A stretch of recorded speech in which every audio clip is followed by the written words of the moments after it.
starting March 19, travelers crossing the border via Woodlands and Tuas checkpoints have a new option of using QR codes for faster immigration clearance. Here's how it works. Step 1.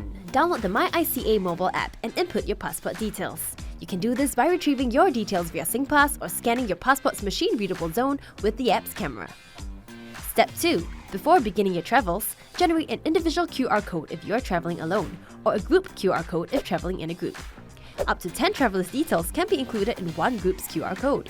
But these must be the exact people in the same vehicle. QR codes that do not tally with the number and details of travelers in your vehicle will be rejected. In fact, you can save multiple configurations of groups, such as family or buddies, for future use. Step 3. Generate your QR code and scan it at the QR scanners located at the car counters. Wait for facial verification checks from the ICA officers against the data in their system. And that's it, we're good to go! And you're on your way. The overall waiting time can be reduced by more than 30% if most car travelers use QR code for immigration clearance. However, first-time visitors and travelers re-entering Singapore with a new passport will still need to present their physical passport at immigration for clearance.